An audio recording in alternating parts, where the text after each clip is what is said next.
Hello friends, welcome back to Anvesha channel. आज हम लोग पढ़ेंगे उच्च शिक्षा में विकल्प आधारित क्रेडिट प्रणाली में मूल्यांकन। ठीक है, तो ये जो टॉपिक है, ठीक है, ये यूजीसी नेट के सिलेबस में है। ठीक है, फर्स्ट पेपर में। तो इस टॉपिक को हम लोग पूरे विस्तार से पढ़ेंगे। ठीक है, आइए देखते हैं विकल्प आधारित क्रेडिट प्रणाली। ठीक है, अगर हम इसे इंग्लिश में देखते हैं तो इंग्लिश में क्या होता है, चॉइस बेस्ड क्रेडिट सिस्टम। ठीक है, इसको शॉर्ट में हम लोग क्या बोलेंगे, CBCS।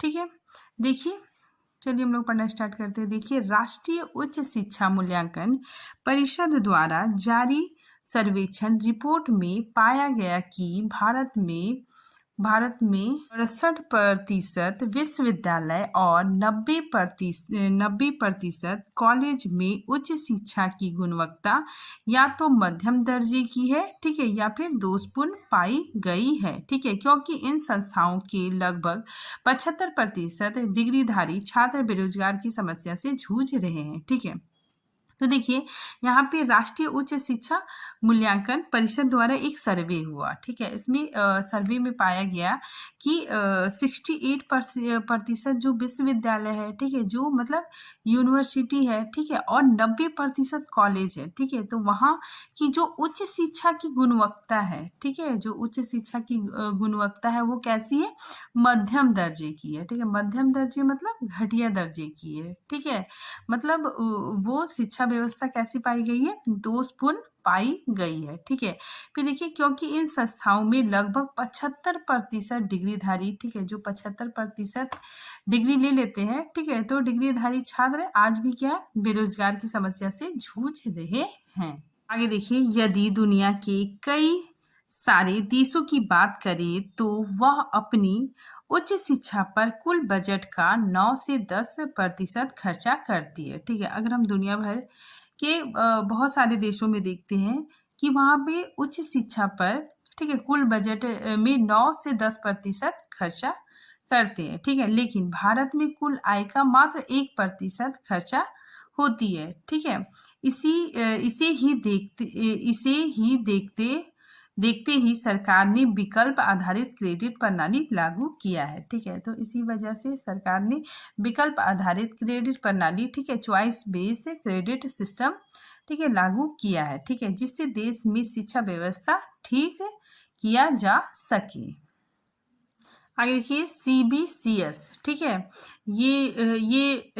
इसका फुल फॉर्म क्या होता है, चॉइस बेस्ड क्रेडिट सिस्टम। ठीक है, विकल्प आधारित क्रेडिट प्रणाली। ठीक है, ये लागू कब हुआ, 2015 में लागू हुआ। ठीक है, किसके द्वारा लागू हुआ, यूजीसी के द्वारा हुआ। ठीक है, यूजीसी का फुल फॉर्म क्या हो गया, यूनियन ग्रांट कमीशन। ठीक है, 2015 में, ठीक है, यूजीसी के द्वारा ये लागू हुआ। ठीक है, और देखिए, इसमें जो हमारा जो शिक्षा व्यवस्था था, ठीक है, वो अंक आधारित था। ठीक है, अंक आधारित मूल्यांकन किया जाता था। ठीक है, मूल्यांकन किया जाता था, वो भी शिक्षक आधारित। ठीक है, लेकिन CBCS के लागू होने से, ठीक है, इसमें क्या हो गया, ग्रेड सिस्टम आ गया। ठीक है, और ये छात्र आधारित हो गया। ठीक है, इसमें क्या होता है, देखिए, छात्र जितना भी चाहे क्रेडिट ले सकता है। ठीक है, तो छात्र अपनी काबिलियत के अनुसार वो जितना चाहे क्रेडिट ले सकता है। ठीक है, अपनी प्रदर्शन के बलबूते वह जितना चाहे क्रेडिट ले सकता है। ठीक है, इसीलिए इसे छात्र आधारित, ठीक है, इसे छात्र आधारित भी कह सकते हैं। ठीक है, ये क्रेडिट क्या होता है, ठीक है, इसको हम लोग आगे अभी डिस्कस करेंगे।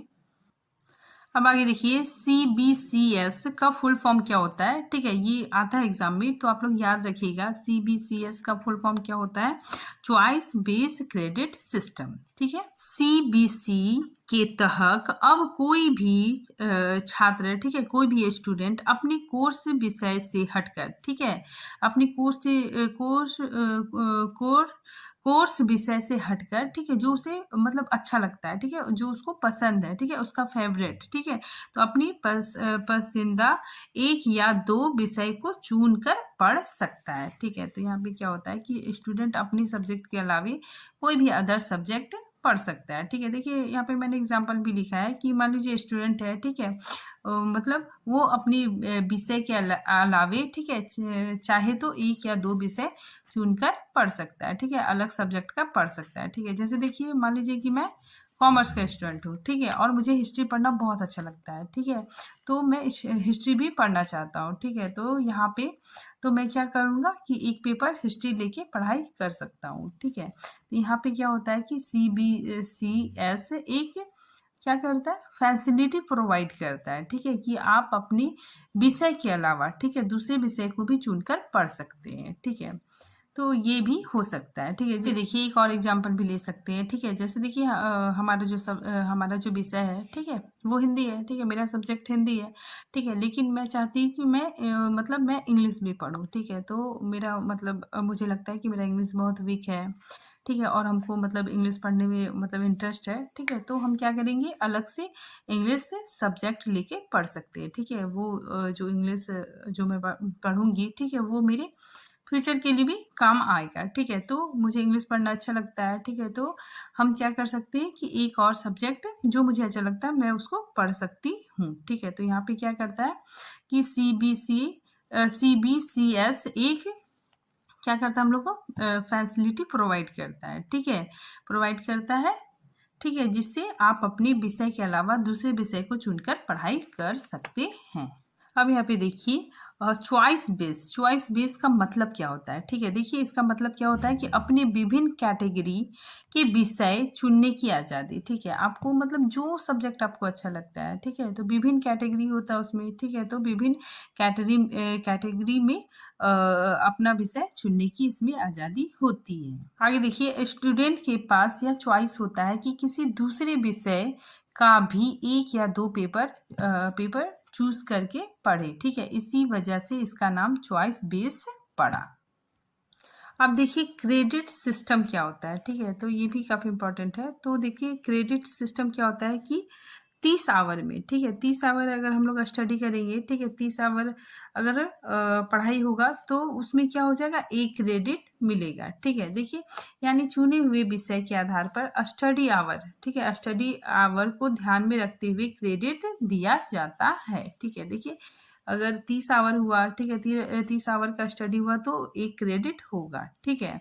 यहाँ पे देखिए 30 घंटा, ठीक है, 30 घंटा यदि कोई पेपर पढ़ाया जाता है, ठीक है, तो कोई पेपर 30 घंटा पढ़ाया जाता है तो उसका क्रेडिट क्या होगा, एक क्रेडिट होगा, ठीक है। ये अगर 60 घंटा, ठीक है, अगर 60 घंटा पढ़ाया जाएगा तो क्रेडिट क्या हो जाएगा, 2 क्रेडिट होगा, ठीक है।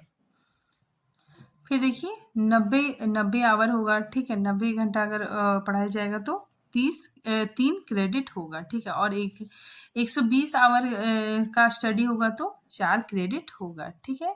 फिर देखिए ये जो 30 घंटा में मतलब क्या क्या पढ़ाया जाएगा, ठीक है, मतलब क्या क्या शामिल किया जाएगा, ठीक है, वो चीज़ देखते हैं।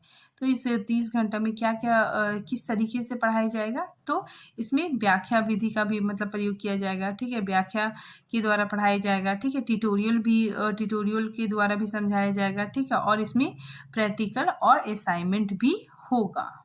आगे देखिए CBCS की विशेषताएं, ठीक है, इसकी क्या क्या विशेषताएं हैं, देखिए CBCS सभी केंद्रीय, ठीक है, राज्य और अन्य मान्यता प्राप्त विश्वविद्यालय के लिए एक समान है, ठीक है। यहाँ पे समझिए, यहाँ पे मैंने पूरा डिफाइन करके लिखा है कि देखिए भारत में चाहे वह सेंट्रल यूनिवर्सिटी हो, ठीक है, स्टेट यूनिवर्सिटी हो, ठीक है, चाहे प्राइवेट यूनिवर्सिटी हो, ठीक है, सभी में सिस्टम सेम होगा, ठीक है।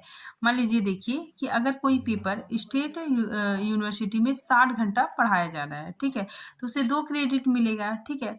वही पेपर सेंट्रल यूनिवर्सिटी में 60 घंटा पढ़ाया जा रहा है तो वहाँ भी पढ़ाया जा रहा है तो वहाँ भी उसको कितना मिलेगा, 2 क्रेडिट होगा, ठीक है। तो यहाँ पे यही बताया जा रहा है कि CBCS में सभी यूनिवर्सिटी, ठीक है, जितना यूनिवर्सिटी है उसमें मतलब सभी के लिए जो रूल होगा, ठीक है, जो सिस्टम है वो सेम होगा, ठीक है, सभी के लिए एक समान होगा।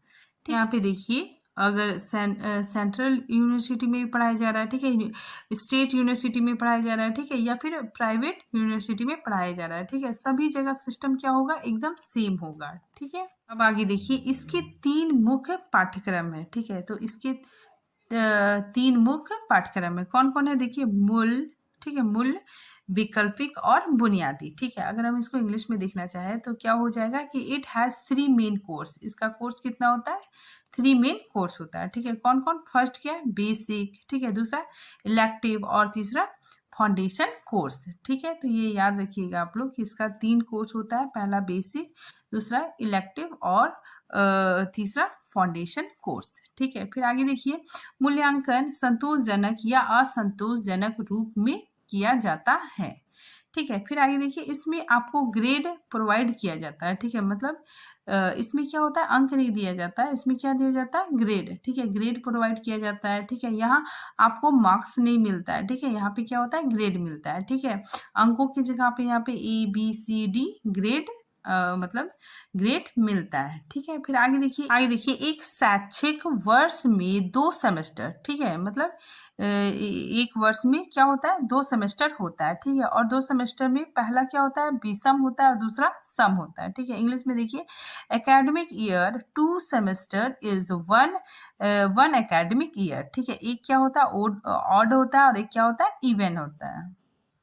यहाँ पे देखिए, यहाँ पे आप लोग को बहुत अच्छे से समझ में आ जाएगा। ठीक है, यहाँ पे देखिए, एक शैक्षिक वर्ष में 2 सेमेस्टर होते हैं। ठीक है, मतलब एक साल में 2 सेमेस्टर होता है। ठीक है, पहला सेमेस्टर जो हो गया, ठीक है, पहला सेमेस्टर हो गया, वो क्या हो गया? ऑड हो गया। ठीक है, और जो दूसरा सेमेस्टर हुआ वो क्या कहलाएगा? इवन। ठीक है, अगर हम इसको मतलब नंबरिंग के थ्रू भी देखिए तो पहला, दूसरा, तीसरा, चौथा। ठीक है, पहला क्या कहलाएगा? ऑड। ठीक है, दूसरा क्या कहलाएगा? इवन। ठीक है, फिर तीसरा क्या हो जाएगा? ऑड, फिर चौथा क्या हो जाएगा? इवन। ठीक है, तो ये ऑड इवन के जरिए चलता है। ठीक है, फिर यहाँ पे देखिए, मान लीजिए देखिए 2020 है। ठीक है, 2020-21 का टाइमिंग है। ठीक है, तो इसमें देखिए, इसमें भी 2 सेमेस्टर है। ठीक है, पहला सेमेस्टर क्या हो गया? हमारा ऑड सेमेस्टर। ठीक है, और दूसरा क्या हो गया? दूसरा सेमेस्टर क्या हो गया मेरा? Even semester. ठीक है, ये देखिए, प्रत्येक सेमेस्टर में 90 डेज। ठीक है, 90 डेज क्या होता है?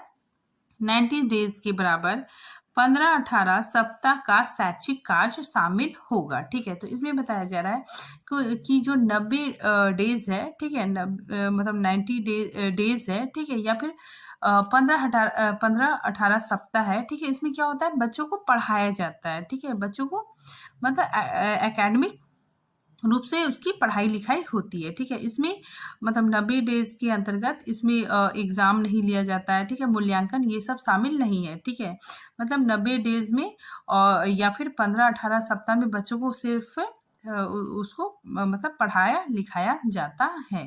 यहाँ पे देखिए, एक सेमेस्टर में विश्वविद्यालय में 90 दिन के बराबर पढ़ाई होनी चाहिए। ठीक है, तो 90 दिन के बराबर क्या होनी चाहिए? वहाँ पे पढ़ाई होनी चाहिए। ठीक है, 15 से 18 हफ्ता में सिर्फ पढ़ाई होनी चाहिए। ठीक है, मतलब लेक्चर के द्वारा मतलब पढ़ाई होनी चाहिए। ठीक है, लेक्चर इसमें शामिल होता है। ठीक है, और इसी बीच मतलब एग्जाम, मूल्यांकन ये सब कुछ भी नहीं लिया जाता है। ठीक है, सिर्फ मतलब बच्चों को पढ़ाया जाता है। अब देखिए, CBCS के मूल तत्व। ठीक है, अब हम लोग मूल तत्व के बारे में पढ़ते हैं। ठीक है, पहले देखिए, सेमेस्टर में क्या होता है कि मूल्यांकन सेमेस्टर के अनुसार किया जाता है। ठीक है, प्रत्येक सेमेस्टर में 15 से 18 सप्ताह शैक्षिक कार्य होता है। ठीक है, मैंने जो बताया अभी वही सेम चीज है। ठीक है, तो क्या होता है? 15 से 18 सप्ताह शैक्षिक कार्य होता है। ठीक है, जो 90 शिक्षण दिवस के बराबर होगा। ठीक है, फिर आगे देखिए, क्रेडिट प्रणाली। अब देखिए, क्रेडिट प्रणाली क्या होता है? देखिए, प्रत्येक पाठ्यक्रम को एक निश्चित क्रेडिट सौंपा गया है। ठीक है, मतलब हर पाठ्यक्रम को एक निश्चित क्रेडिट सौंपा गया है। ठीक है, देखिए, जब छात्र उस पाठ्यक्रम को उत्तीर्ण करता है। ठीक है, मतलब उस पाठ्यक्रम पढ़ाई कर मतलब पाठ्यक्रम करने के बाद, ठीक है, एग्जाम लिखने के बाद जब वो पास हो जाता है, ठीक है, तो वह उस पाठ्यक्रम पर आधारित क्रेडिट का हकदार होता है। ठीक है, मतलब जब जो स्टूडेंट है, ठीक है, वो पास कर गया तो उसे क्रेडिट मिल जाता है। ठीक है, यदि कोई छात्र एक सेमेस्टर में एक पाठ्यक्रम उत्तीर्ण करता है तो उसे बाद में उस पाठ्यक्रम को दोहराना नहीं पड़ता है। ठीक है, मतलब एक बच्चा एक सेमेस्टर में क्या हो गया? वो उत्तीर्ण हो गया। ठीक है, तो फिर उसको दोबारा वो सेमेस्टर एग्जाम नहीं लिखना पड़ेगा। ठीक है, उसे बाद में उस पाठ को दोहराना नहीं पड़ता है। अब देखिए क्रेडिट हस्तांतरण, ठीक है, हस्तांतरण मतलब क्या हो गया, क्रेडिट ट्रांसफर भी होता है, ठीक है। देखिए कैसे, क्रेडिट हस्तांतरण का नियम होता है कि इसके तहत यदि किसी कारणवश, ठीक है, किसी कारणवश कोई छात्र अध्ययन का भार ना सहन कर पाता, ठीक है, या फिर वह बीमार हो जाता है, तो ऐसी स्थिति में पाठ्यक्रम का अध्ययन करने और कम क्रेडिट अर्जित करने का भी नियम बनाया गया है, ठीक है, जिस नियम के तहत अगले सेमेस्टर में वह अपने क्रेडिट पूरा कर सकता है, ठीक है। तो इसमें क्या होता है कि क्रेडिट का ट्रांसफर होता है, ठीक है। देखिए यहाँ पे क्या होता है, क्रेडिट ट्रांसफर होता है, ठीक है। कैसे, देखिए मान लीजिए कि आप कोई यूनिवर्सिटी में हैं, ठीक है, और वहां पर आप 2 ईयर तक पढ़ते हैं, ठीक है, 2 साल तक पढ़ते हैं, ठीक है, और जो तीसरा ईयर है, ठीक है, फाइनल ईयर है, ठीक है, आप किसी कारणवश नहीं पढ़ पाते, ठीक है, आप नहीं पढ़ पाते, ठीक है, मान लीजिए कि आप बीमार पड़ गए, ठीक है, आपको कोई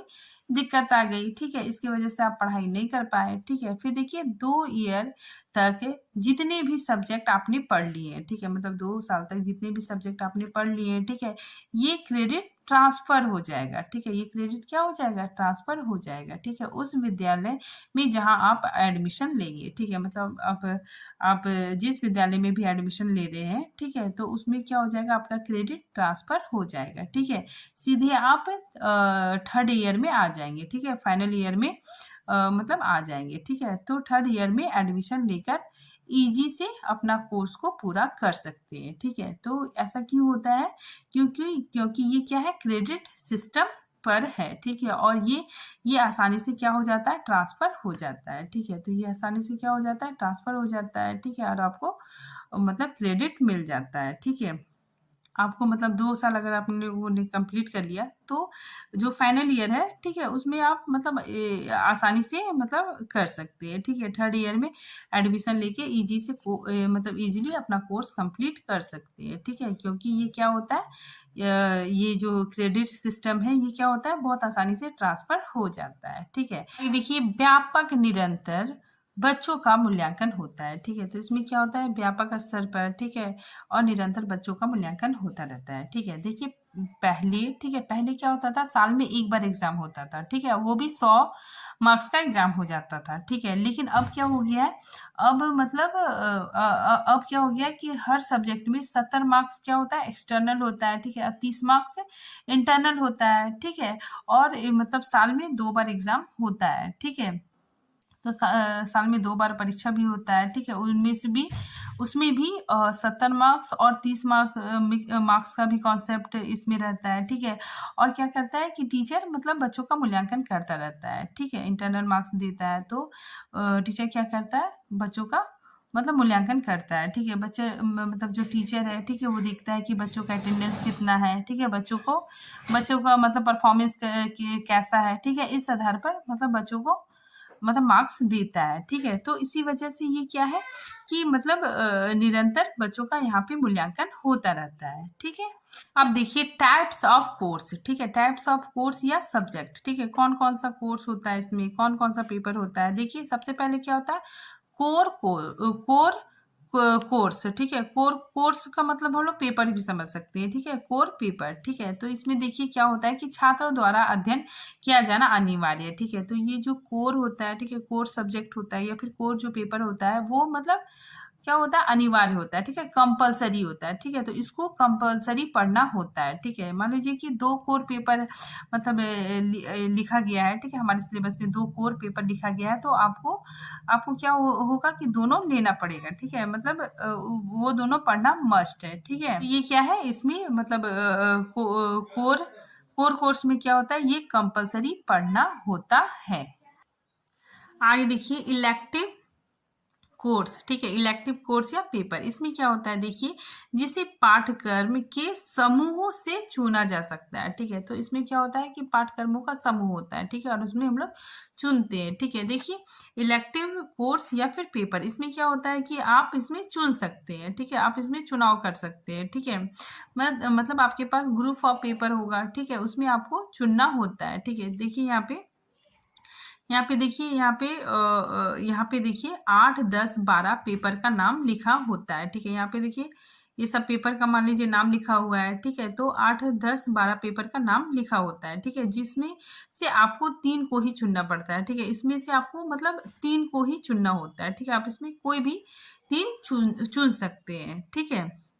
तो 2 या 3 पेपर को चुन सकते हैं, इसमें आप 2 या 3 पेपर को चुन सकते हैं, ठीक है। आपके सब्जेक्ट से ही संबंधित होता है, ठीक है। आपका जो सब्जेक्ट है, ठीक है, मान लीजिए कोई कॉमर्स का स्टूडेंट है तो वो मतलब कॉमर्स का ही यहाँ पे लेगा, ठीक है। तो और कोई इंग्लिश का है तो इंग्लिश का लेगा, ठीक है। तो ये आपके सब्जेक्ट से ही संबंधित होता है, ठीक है। आपके पास कई ऑप्शन होते हैं, ठीक है, आपके पास बहुत सारा ऑप्शन होता है, ठीक है। और उस ऑप्शन में आपको मतलब 3 चुनना होता है, ठीक है। आगे देखिए, इलेक्टिव पेपर को 3 पार्ट में बांट सकते हैं, ठीक है। तो जो इलेक्टिव पेपर है, ठीक है, उसको हम लोग इसकी हम लोग 3 पार्ट देख सकते हैं। कौन कौन है देखिए, डिसिप्लिन स्पेसिफिक इलेक्टिव कोर्स, ठीक है। इसमें क्या होता है कि अगर आप मान लीजिए हिस्ट्री के स्टूडेंट है तो इसमें जो पेपर होगा वो हिस्ट्री से संबंधित होगा, ठीक है। मगर अगर आप कॉमर्स के स्टूडेंट है तो यहाँ पे जो आपका पेपर होगा वो कॉमर्स से संबंधित होगा, ठीक है। देखिए डिस्टेंशन या फिर प्रोजेक्ट, ठीक है। फिर नेक्स्ट देखिए जेनेरिक इलेक्टिव कोर्स, ठीक है। इसमें क्या होता है देखिए, ये सबसे इम्पोर्टेंट है, ठीक है। इसमें क्या होता है कि कोई भी बच्चा, ठीक है, कोई भी बच्चा इसको चुन सकता है, ठीक है। मान लीजिए वो हिस्ट्री का स्टूडेंट है, ठीक है, कॉमर्स का है, तो कोई भी मतलब स्टूडेंट इसको ले सकता है, ठीक है। देखिए कोई भी बच्चा इसको चुन सकता है, ठीक है, किसी भी डिपार्टमेंट का बच्चा इस पेपर को चुन सकता है, ठीक है। मान लीजिए कोई हिस्ट्री वाला है, ठीक है, कॉमर्स है जिसका, ठीक है, पॉलिटिकल साइंस है, ठीक है, या फिर इंग्लिश है या फिर हिंदी है, ठीक है। तो वो लोग भी आकर यहाँ पे जो पेपर है, ठीक है, उसको आकर पढ़ाई कर सकते हैं। आगे देखिए फाउंडेशन कोर्स, ठीक है। फाउंडेशन कोर्स का अन्य नाम कौन कौन सा है देखिए, एबिलिटी एनहांस कोर्स, ठीक है, तो ये फाउंडेशन का ही नाम है, ठीक है। फिर नेक्स्ट देखिए कम्पेटेंसी, ठीक है, कम्पेटेंसी इम्प्रूवमेंट कोर्स, ठीक है, ये भी। फिर स्किल डेवलपमेंट कोर्स, ठीक है, तो ये भी फाउंडेशन कोर्स का अन्य नाम है, ठीक है। फिर देखिए इसमें क्या होता है, फाउंडेशन कोर्स में क्या होता है देखिए, ये आपके सब्जेक्ट से संबंधित होता है, ठीक है, और ये बेसिक से संबंधित होता है, ठीक है। फिर देखिए जो आपका जो स्किल है, ठीक है, उसको ये क्या करता है और इम्प्रूव करता है, ठीक है। मान लीजिए कोई हिस्ट्री का स्टूडेंट है, ठीक है, तो उसको मतलब मॉडर्न इंडिया, ठीक है, ये सब मतलब पढ़ना अनिवार्य होता है, ठीक है। तो इसमें क्या हो जाता है कि ये मतलब उसके बेसिक को भी स्ट्रॉन्ग करता है, बेसिक से भी संबंधित होता है और उसके स्किल को भी इम्प्रूव करता है। फिर देखिए फाउंडेशन कोर्स, ठीक है, इसमें क्या होता है, इसमें जो 2 सब्जेक्ट है, ठीक है, ये दोनों कंपलसरी होता है पढ़ने के लिए, ठीक है। तो ये दोनों क्या होता है, बहुत ज़्यादा मतलब कंपलसरी होता है, ठीक है। इन्वायरमेंटल साइंस, ठीक है, ये भी कंपलसरी है पढ़ना, ठीक है। इंग्लिश या फिर हिंदी, ठीक है, इंग्लिश हिंदी MIL, ठीक है, ये दोनों भी पढ़ना मतलब अनिवार्य होता है, ठीक है। भारत के सभी विश्वविद्यालयों में लगभग ये जो फाउंडेशन पेपर होता है, ठीक है, ये दोनों सब्जेक्ट पढ़ना मतलब कंपलसरी होता है, ठीक है। देखिए ये दूसरे में क्या है, फाउंडेशन कोर्स इलेक्टिव कोर्स, ठीक है। इसमें क्या होता है कि इसमें जो मतलब दूसरे डिपार्टमेंट के बच्चे भी आकर इसको मतलब यहाँ पे आके इस पेपर को पढ़ सकते हैं, ठीक है। मतलब इसमें जो इलेक्टिव का मतलब यहाँ पे क्या हो गया कि इसमें बहुत सारे ऑप्शन होते हैं, ठीक है, बहुत सारा पेपर होता है, ठीक है। और उसमें मतलब मतलब जो बच्चा है, ठीक है, वो मतलब अदर डिपार्टमेंट्स भी से भी आके मतलब इसको चुन सकता है, ठीक है, या फिर जिसका मतलब आप खुद भी इसको चुन सकते हैं, ठीक है। तो इसमें क्या होता है कि मतलब कोई भी, इसमें बहुत सारा ऑप्शन होता है और आप इसको चुन के पढ़ सकते हैं। अब देखिए CBCS में क्या होता है, इसमें ग्रेडिंग होता है, ठीक है। देखिए इसमें ग्रेडिंग कैसे होता है, ठीक है, इसमें इधर मैंने ग्रेड लिखा है, ठीक है, और इधर ग्रेड पॉइंट लिखा है, ठीक है। कैसे होता है देखिए सबसे पहले अगर किसी का O आया तो O का मतलब क्या हो गया, आउट अंडरस्टैंडिंग, ठीक है, इसका ग्रेड कितना हो गया 10, ठीक है। फिर देखिए A+ आया तो ये क्या हो गया एक्सीलेंट, ठीक है, इसमें कितना हो गया 9 हो गया, ठीक है। फिर किसी का A आया मतलब वेरी गुड, ठीक है, तो इसमें 8 आ गया, ठीक है, इसका पॉइंट 8 आया, ठीक है। B+ मतलब गुड, ठीक है, इसका पॉइंट कितना हो गया, ग्रेड पॉइंट 7 आया, ठीक है। फिर B देखिए, B में क्या हो गया अबव एवरेज, ठीक है, इसमें 6 पॉइंट आया, ठीक है। फिर देखिए सी में क्या हो गया, एवरेज, एवरेज में क्या हो गया 5 हो गया, ठीक है। और पी मतलब पास, ठीक है, इसमें ग्रेडिंग क्या हो गया इसका ग्रेड पॉइंट क्या हो गया 4, ठीक है। और एफ का मतलब क्या हो गया फेल, या फिर ए बी मतलब क्या हो गया एब्सेंट, ठीक है। इसका क्या हो गया 0 मार्क्स आया। अब देखिए इसमें CBS का जो मार्क्स है, ठीक है, वो कैसे आता है। देखिए इधर मैंने ग्रेड लिखा है, ठीक है, इधर मार्क रैंक है, ठीक है, फिर इधर ग्रेड पॉइंट है और इधर परफॉर्मेंस है, ठीक है। देखिए इसमें ओ आया तो ओ का मतलब कितना हो गया 90 या 100 के बीच में, ठीक है। इसका ग्रेड पॉइंट कितना हो गया 10, ठीक है। परफॉर्मेंस क्या हो गया और अंडरस्टैंडिंग, ठीक है। फिर देखिए एस, अगर किसी का एस आया तो ये कितना आ गया 80 और 90 के लगभग उसका आ गया, ठीक है। और उसका पॉइंट कितना मिलेगा 9, ठीक है। और वो क्या हो गया एक्सीलेंट, ठीक है। उसी तरह देखिए ए का क्या हो गया 70-80 के बीच उसका नंबर आया है, ठीक है। और उसको पॉइंट कितना मिलेगा ग्रेड पॉइंट 8, ठीक है। और वो वेरी गुड हो जाएगा। फिर नेक्स्ट देखिए 60, अगर बी आया तो उसको कितना मार्क्स आया 60-70 के बीच मार्क्स आया है, ठीक है। और उसे ग्रेड पॉइंट कितना मिलेगा 7, ठीक है। और वो क्या हो जाएगा गुड, ठीक है। फिर देखिए सी का मतलब हम लोग क्या समझेंगे, अगर सी आया तो 50-60 के बीच में मार्क्स आया है, ठीक है। और ये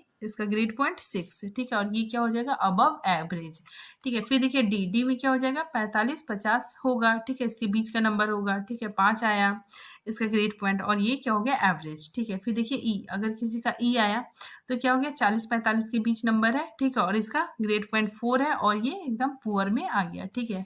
और एफ का मतलब हो गया 40, ठीक है, 40 आया, ठीक है, या 40 से नीचे आया, ठीक है। इसका ग्रेड पॉइंट क्या हो जाएगा 0 और ये क्या हो जाएगा फेल हो जाएगा।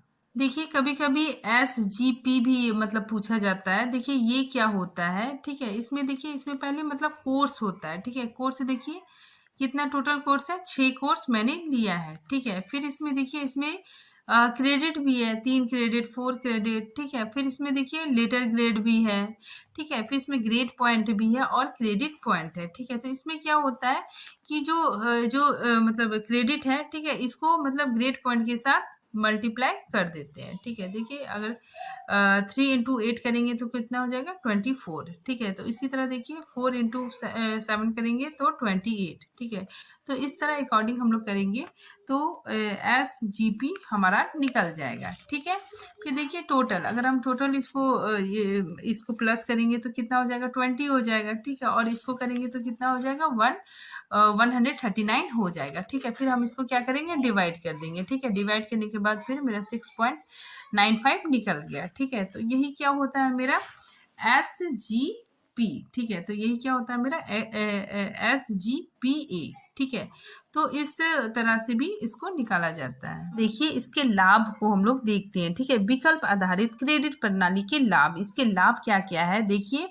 CBCS एक कैफेटेरिया, ठीक है। कैफेटेरिया मतलब क्या होता है कि हम उसमें बहुत सारी चीज पा सकते हैं, ठीक है। तो देखिए कैफेटेरिया विशेष कार्यक्रम है, ठीक है। तो विशेष कार्यक्रम दृष्टिकोण प्रदान करता है, ठीक है, जिसमें छात्र अपनी पसंद अपना जो फेवरेट है, ठीक है, फेवरेट पाठ्यक्रम को चुन सकता है, ठीक है। उसका जो सबसे पसंदीदा पाठ्यक्रम है उसको चुन सकता है, ठीक है। फिर आगे देखिए क्रेडिट प्रणाली एक छात्र को उसके हित के अनुसार अपनी खुद की पसंद के बारे में अध्ययन करने की अनुमति देती है, ठीक है। तो इसमें क्या होता है छात्र अपनी पसंद से अपना सब्जेक्ट चुन के पढ़ाई कर सकता है, ठीक है। फिर देखिए आगे छात्र आत्मलगनता से इसे शीघ्र सीख सकता है, ठीक है।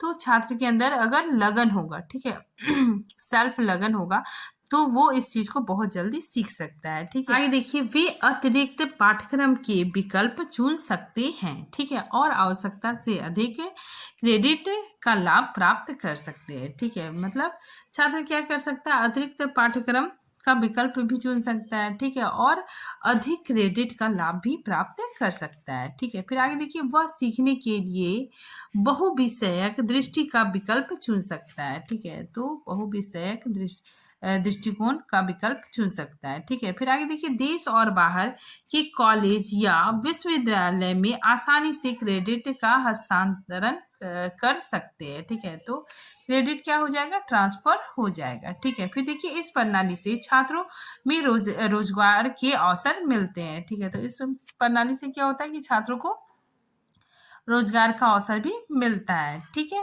फिर आगे देखिए इसका दोष। अब हम देखते हैं कि इस प्रणाली में दोष क्या क्या है। देखिए, इस प्रणाली के तहत निश्चित अंकों का अनुमान लगाना आसान नहीं है। ठीक है, मतलब हमें अंकों का पता नहीं चलता है। ठीक है, फिर देखिए शिक्षकों पर काम का बोझ बढ़ जाता है। ठीक है, तो शिक्षक पे क्या हो जाता है, काम का बोझ काफी ज्यादा बढ़ जाता है। ठीक है, फिर देखिए अच्छी बुनियादी ढांचे के बिना प्रभावी नहीं है। ठीक है, अगर अच्छे से इसको मतलब अच्छे से इसका सब कुछ व्यवस्था नहीं किया गया तो ये प्रभावशाली नहीं होगा। ठीक है, तो आई होप ये टॉपिक आप लोगों को बहुत अच्छे से समझ में आ गया होगा। ठीक है, मिलते हैं नेक्स्ट टॉपिक के साथ, तब तक के लिए थैंक यू।